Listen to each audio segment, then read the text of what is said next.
waa qaybtii saddexaad sheekada Cavalieri. Sheekadan oo dhammaystiran waxaa laga daawan karaa channelka aan YouTube-ka ku leenahay ee Waaye Arag. Haddii aad nagu cusub tahay soo dhawaaw, asxaabtii hore ula socotayna aad bay u mahadsan yihiin. Waxay qaybta hore sheekada inoo maraysay Axmed oo mar kale maqaayaddii ku arkay inantii uu ka helay. Sheekadii oo inoo sii socotana ka bogasho wacan.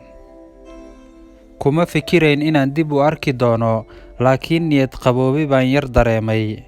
Aragtideeduna farxad bay ii ahayd. Iyadu imaysan arkayn, laakiin indhahaygu muuqeeda ayay ku raaxaysanayaan. Maanta way ka sii qurux badan tahay sidii hore. Waxaadba moodaa in iyada ay shirkadda dharka si gooni ah ugu soo samaysay. Waxay xiran tahay isku joog kalarka binkiga ah ama midabka basaliga ah, laakiin qalin suniga u marsanaa ayaa ka yara gaarsanaa tarxadda ay xirnayd.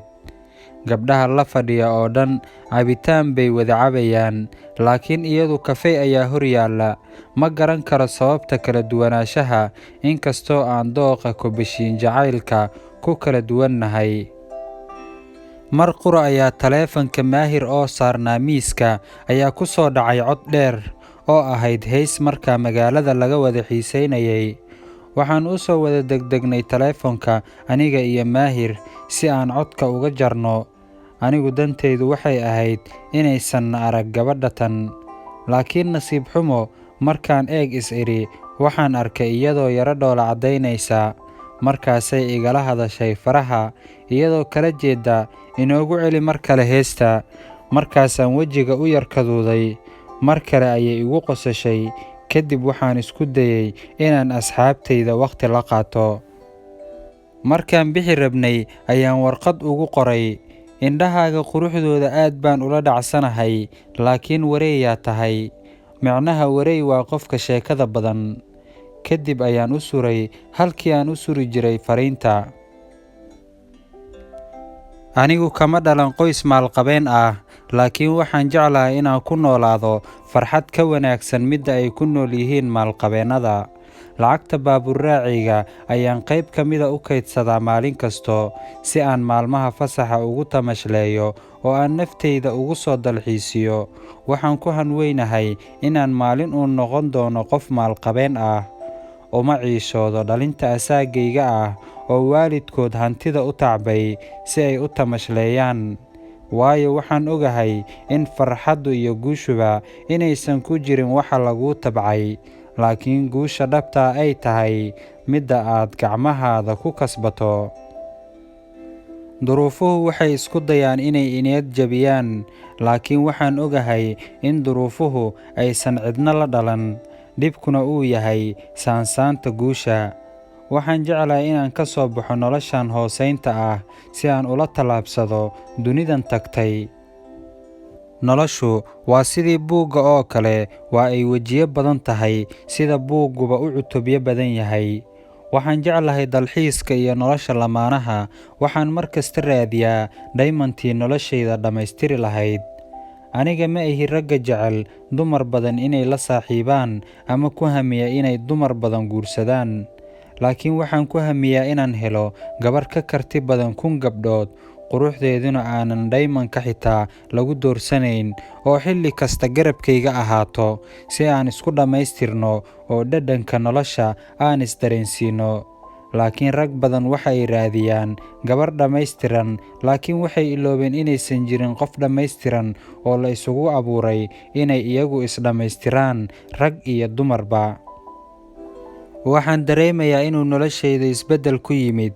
Waxaan ahaa ruux iska faraxsan oo iska kaftan jecel, laakiin maalinba maalinta ka dambaysa waxaan arkaa inay noloshaydu uu fikir ku soo biirayo iyo aamusnaan.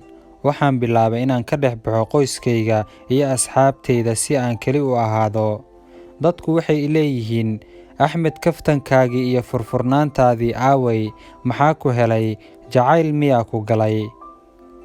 Laakiin waxa oo dhan iguma socdaan. Keliya waxaan doorbidayaa kelinimada iyo fikirka inaan wehel ka dhigto. Dadku waxay leeyihiin, Axmed, adiga jacayl miyaa ku hayo? laakiin anigu ma aaminsani middaa, keliya dadka baan ka maqli jiray. Laakiin inuu aniga igu yimid ma ahayn midaan rumaysan karayo, oo waxaan naftayda ku sasabayay inay jiro kale i hayso. Waxaan go'aansaday inaan mar kale tegin baarka, sababtoo ah ma raba inay run noqoto waxa ay dadka igu tilmaamayaan. Saaxiibadayda ayaa ii yimid, waxayna iga codsadeen inaan u wada baxno baashaalkii Jimcaha. Anigu waan ka diiday oo waxaan ku dhahay, asxaabay, aniga bixitaan igama hayso ee idinka iska baxa. Maahir ayaa igu yidhi, saaxiib, maalmahan dhanba waad murugaysanayd, ee inakeen aan wada baxnee si uu madaxa kuugu soo dego. Aniga ayaad mooddaa inaan laba qof ahay, oo qayb ka mida waxay baxsad u tahay bixitaanka, qayb kalena aniga ayay i taageersan tahay oo bixitaanka ayay diidan tahay.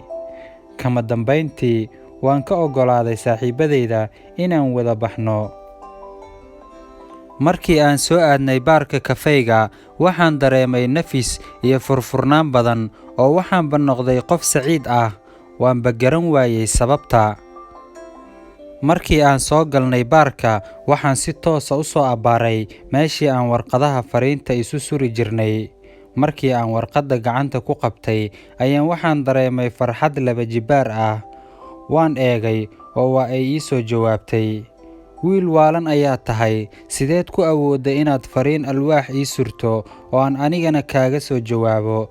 Laakiin run ii sheeg, baarkan dartay miyaad u timaadaa? Waanba kaa yaabee. La soco qaybaha kale. Haddii aad nagu cusub tahay, waan ku soo dhowaynaynaa. Sheekadan asxaabtiina ku soo xira oo gaarsiiya, halkanna kaga bogta iyada oo dhammaystiran. Muuqaalkana inoo sheer gareeya.